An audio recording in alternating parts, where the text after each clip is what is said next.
ఈ సమయంలో ఈ యొక్క శుభవార్త టెలివిజన్ ద్వారా కీర్తన వినూత్న సంగీత కార్యక్రమాన్ని వీక్షిస్తున్న మీ అందరికి కూడా మన ప్రభువును రక్షకుడైన యేసుక్రీస్తు వారి పరిశుద్ధ నామములో నూతన సంవత్సర శుభాకాంక్షలు.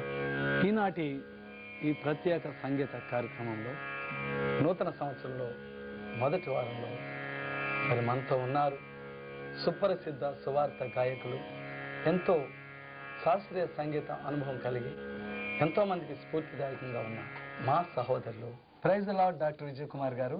వందనాలు తమ్ముడు డాక్టర్ ఎజ్రా శాస్త్రి గారు. చాలా సంతోషం.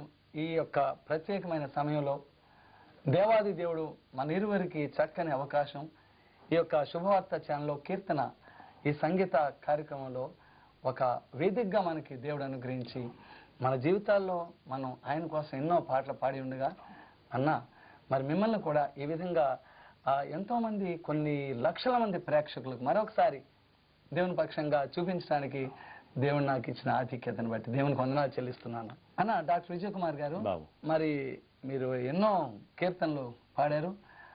అయితే ఇంతవరకు ఎన్ని పాటలు పాడి ఉంటారో తెలుసుకోవాలని ఒక కుతూహలం. సుమారు 1500 పాటలు క్రైస్తవ భక్తి గీతాలు పాడి ఉంటాను తమ్ముడు. చాలా సంతోషం అన్న. అసలు మీరు ఎన్ని సంవత్సరాల నుంచి, లేదా మీరు ఏ సంవత్సరం నుంచి, మీ వయసులో ఎన్ని సంవత్సరాల నుంచి ఈ పాటలు ఈ విధంగా పాడుతున్నారన్న?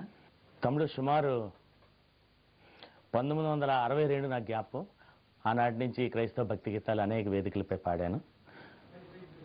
యాక్చువల్గా 1500 క్రైస్తవ భక్తి గీతాలు ఇప్పటి వరకు పాడి ఉంటాను.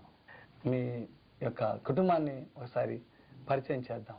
ఈమె నా భార్య ఫ్లోరెన్స్ వర్ణకుమారి. ఆయన నా రెండో కుమారుడు డాక్టర్ విక్టర్ కమల్ కిరణ్. నా పెద్ద కుమారుడు నిరంజన్ గారు అమెరికాలో ప్రస్తుతం ఉన్నారండి. ఇది నాకు పరిమితి కుటుంబం. చాలా సంతోషం అన్న.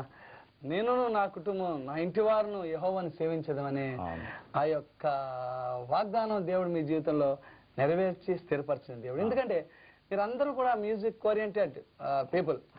మీరు పాడతారు, ఆ వదినమ్మ పాడుతుంది, రాస్తారు. బాబు మంచి కీబోర్డ్ ప్లేయర్, మ్యూజిక్ డైరెక్టర్, మీరు పాడిన పాటలు డైరెక్ట్ చేశాడు. ఇంకొక తమ్ముడు కూడా చక్కని గాయకుడు. కాబట్టి మీ అందరి బట్టి దేవునికి వందనాలు చెల్లిస్తున్నాను. Thank you so much. Thank you అన్న. Thank you doctor Ezra Shastri garu. ఇంత మంచి కళాకారుడుగా మీ యొక్క వాయిస్లో ఒక పాట దేవుని మహిమ కోసం మన ప్రేక్షకులు వినిపిస్తారన్నా? తప్పకుండా తమ్ముడు.